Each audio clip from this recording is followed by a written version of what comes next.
Hi student, जैसा कि आपने थंबनेल में देखा ही होगा, आज हम बात करने वाले हैं एमएस एक्सेल।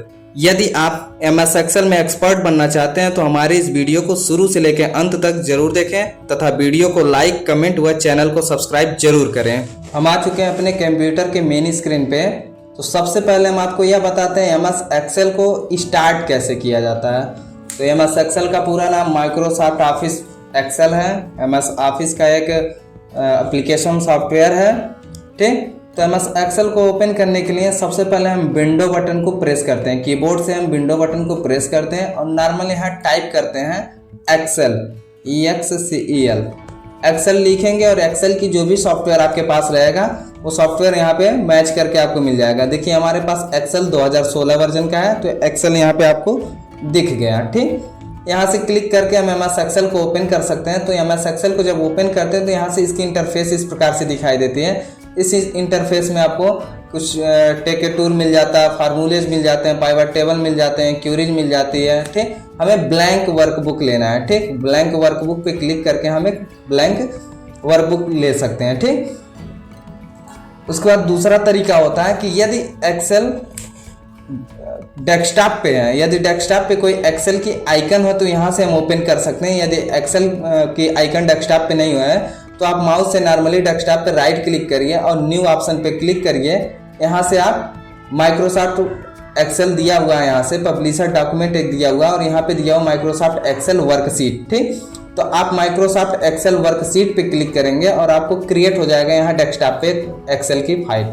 यहाँ आप डबल क्लिक करके ओपन कर सकते हैं एक्सेल को। ठीक, एक तरीका ये हो गया।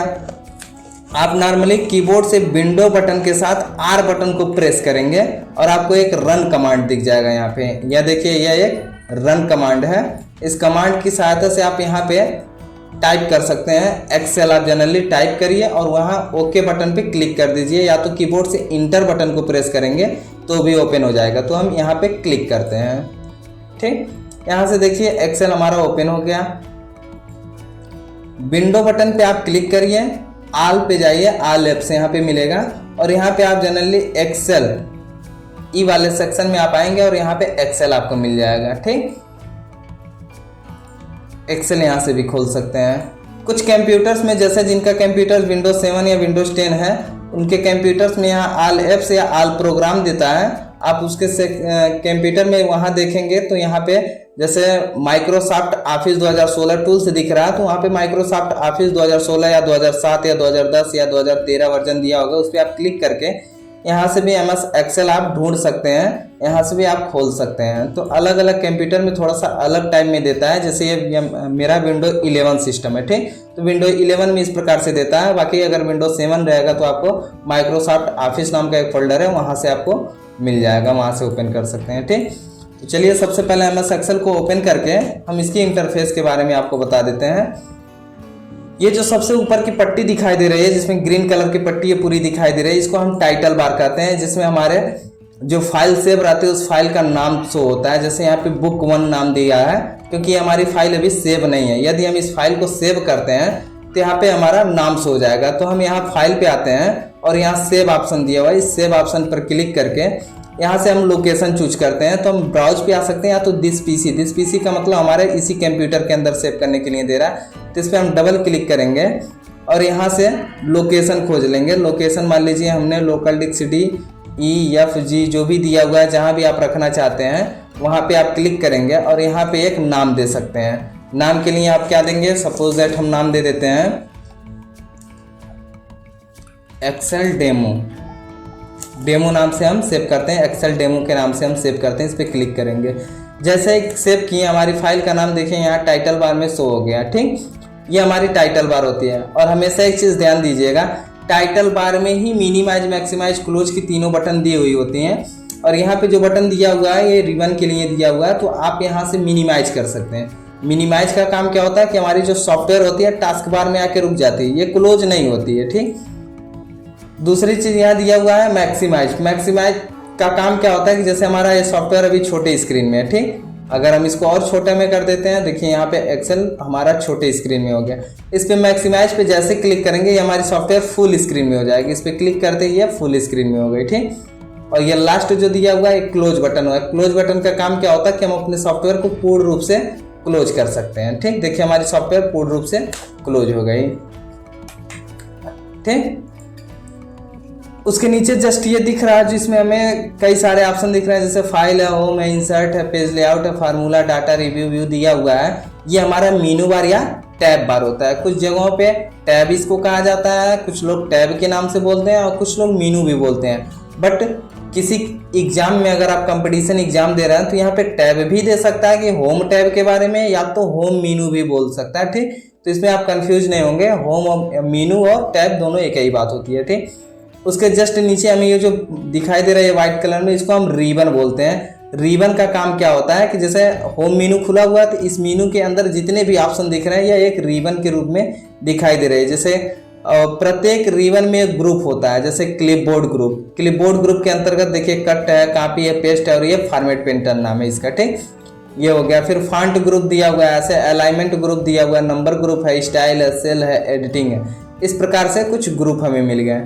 ठीक, उसके जस्ट नीचे ये जो दिख रहा है ये हमारा नेम बॉक्स होता है। नेम बॉक्स में क्या होता है कि जिस भी सेल पे आप सेलेक्ट किए रहेंगे, जिस भी सेल आपका सेलेक्ट रहेगा उस सेल का नाम यहाँ शो होगा। ठीक, ये हमारा क्या है, नेम बॉक्स है। फिर उसके जस्ट नीचे यहाँ से यहाँ तक जो दिखाई दे रहा है ये हमारा फार्मूला बार है। ठीक, इसमें मतलब आप किसी भी सेल में कुछ भी लिखे रहेंगे तो इस फार्मूले बार में शो होगा। ठीक ना, जैसे यहाँ पे मान लीजिए हम टाइप करते हैं राम लिखते हैं तो आप जरूर जाहिर सी बात है देखिएगा यहाँ पे ये राम नाम शो हो रहा है। ठीक, ये जो है फार्मूला बार है। ठीक, बाहर कहीं भी क्लिक कर देंगे, इस सेल में खाली है तो यहाँ कुछ नहीं दिखाई देगा, यहाँ पे आपका राम दिखाई दे रहा है। क्लियर। जैसे यहाँ पे हम कुछ टाइप करते हैं, जैसे फार्मूला लिखते हैं बराबर sum in bracket A1 plus B1 in bracket close, enter करते हैं। ठीक, यहाँ पे रॉन्ग वैल्यू शो हो रहा है, बट यहाँ पे क्लिक आप कर रहे हैं तो यहाँ पे देखिए जो आपने फार्मूला लिखा था वो शो हो रहा है, जो कि यहाँ पे कुछ और टाइप हो रहा है। ठीक, तो इसी को हम फार्मूला बार कहते हैं कि हमारा इसमें फार्मूला शो होता है। क्लियर। ये हमारी सीट होती है। ठीक, इसको वर्कबुक के नाम से भी जाना जाता है। एक वर्कबुक में कई सारे वर्कशीट होते हैं। अब ये हमारा टोटल जो है यहाँ से यहाँ तक ये हमारा वर्कबुक दिया हुआ है, जिसमें ये नेम बॉक्स है, फार्मूला बार, ये सारी चीज मिला करके और नीचे सीट दिया हुआ है, ये सब मिला करके हमारा क्या है, एक वर्कबुक है। ठीक, एक वर्कबुक में कई सारे वर्कशीट होते हैं। ठीक, जैसे आप एक नोट्स ले लेते हैं कॉपी जिसमें आप लिखते हैं, कोई रफ हो गया, कोई नोट्स हो गया, आप जिसमें भी नोट्स अपनी बनाते हैं उसमें क्या होता है, कई सारे पेज होते हैं। ठीक, तो एक कॉपी में जैसे कई सारे पेज होते हैं तो कई पेजों को मिला करके एक कॉपी का नाम दे दिया गया कि हमारा एक कॉपी है, नोटबुक है।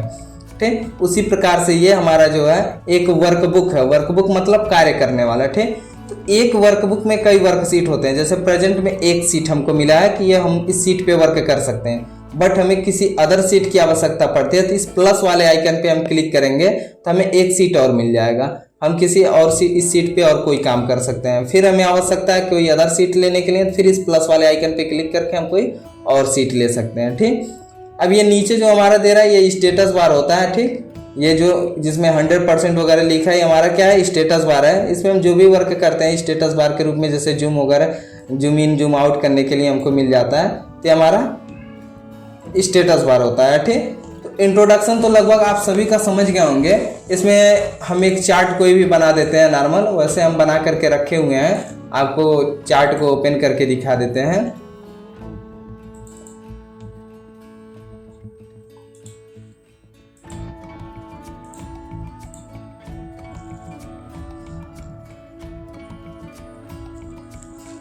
ठीक, यहाँ पे देखिए बहुत सारे सीट्स पे वर्क किया गया है।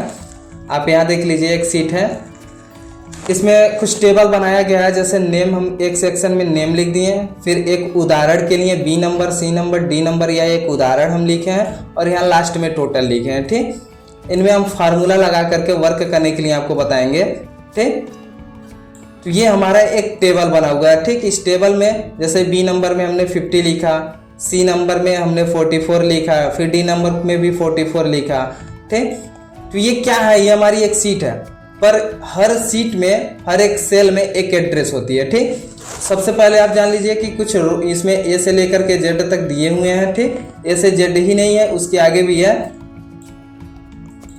जैसे 10 48 576 रो और 16 384 कॉलम होते हैं। तो ऊपर से नीचे के लिए जो भी हम देखते हैं यहाँ पे 10 48 576, देखिए 10 48 576 आपको दिख गया, ठीक। और इधर ए से लेकर के जेड तक आप आएंगे तो XFD तक मिल रहा है आपको 16 384, ठीक। 16,384 टोटल है ये, ठीक।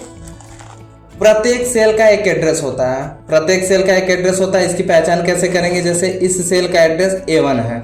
अब यहाँ पे हम जैसे जहाँ हम सेल को जहाँ हमारा माउस का कर्सर है, इस सेल का एड्रेस अगर हम देखेंगे तो किस कॉलम में लिखा है? F कॉलम में। और किस रो में है? तो 9वें वाले रो में, ठीक। तो इसका सेल एड्रेस क्या हो गया?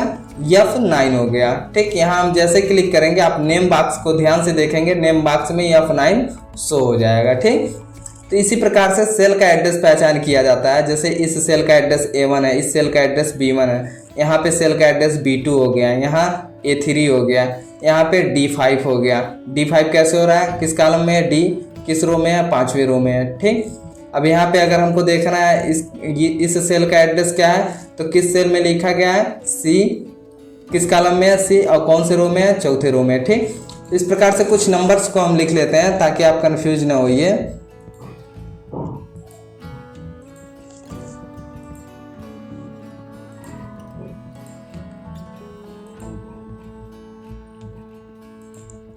ठीक, जैसे अगर पूछ दिया जाए कि जो 2 लिखा गया है यह 2 किस सेल में है, तो आप देखेंगे कि कौन से कॉलम में है, तो B वाले कॉलम में है। किस रो में है? 4थे रो में है, ठीक। तो इसका सेल एड्रेस क्या हो गया? B4 हो गया। और 21 का सेल एड्रेस क्या है? 21 का सेल एड्रेस आप देखेंगे किस कॉलम में? E में है। और किस रो में लिखा गया? 5वें रो में लिखा गया। इसी प्रकार से हम मान लीजिए दोनों सेल को ऐड करते हैं, तो हम क्या करेंगे? फार्मूला लिखेंगे इक्वल और in bracket some in bracket इस 2 का सेल एड्रेस लिखेंगे। 2 का सेल एड्रेस क्या है? B4। तो हम यहाँ B4 टाइप करेंगे, जस्ट कामा लगाएंगे। और इस 21 को जोड़ना है, तो इस 21 का सेल एड्रेस क्या है? E5 है, E5 लिखेंगे, ब्रैकेट क्लोज करेंगे और इंटर प्रेस करेंगे। 21 और 2 कितना होता है? 23 होता है, 23 आ जाएगा, ठीक। एक चीज़ और ध्यान देंगे, एक्सेल में किसी भी सेल को किसी भी सेल के साथ किसी भी जगह वर्क किया जा सकता है, इसमें कोई रोक टोक नहीं है। आपको जरूरी नहीं है कि आप एक सेल को सीरियल वाइज में वर्क करेंगे, लेफ्ट से राइट या अप से डाउन, ऐसा नहीं है। और ये भी नहीं है कि किसी एक सेल को दूसरे सेल के साथ जोड़ना है या घटाना है, गुणा भाग या कोई भी वर्क करना है तो एक दूसरा सेल एक दूसरे के पास होना चाहिए। जैसे 1 और 2 यहाँ अलग जगह पे लिखा हुआ, तो ऐसा नहीं है कि 1 के नीचे 2 लिखा रहे या 1 के राइट साइड में या लेफ्ट साइड में या ऊपर, मतलब किसी भी जगह। अब इस 1 को और इस 5 को भी आप एक साथ जोड़ कर सकते हैं, इस 1 को और 88 के साथ वर्क कर सकते हैं, 21 और 88 के साथ वर्क कर सकते हैं, मतलब किसी भी सेल को किसी भी सेल के साथ आप वर्क कर सकते हैं। तो हमारा नेक्स्ट वीडियो जो आएगा एक चार्ट पे आएगा कि हम इसको जोड़ने के लिए, घटाना करने के लिए, गुणा करने के लिए और भाग देने के लिए हम आपको सिखाएंगे। तो हमारे अगले वीडियो को भी ज़रूर आप देखिएगा, तथा वीडियो अगर अच्छा लगा हो तो आप लाइक ज़रूर करिएगा और एक कमेंट भी करिएगा। और जो लोग चैनल को सब्सक्राइब नहीं किए होंगे, चैनल को सब्सक्राइब भी कर लेंगे। और अगर एक्सेल से संबंधित कुछ एक्स्ट्रा चीज़ें सीखनी है तो कमेंट बॉक्स में कमेंट जरूर करेंगे, हम उन्हें स्पेशल उस चीज़ का वीडियो बना करके ज़रूर अपलोड करेंगे।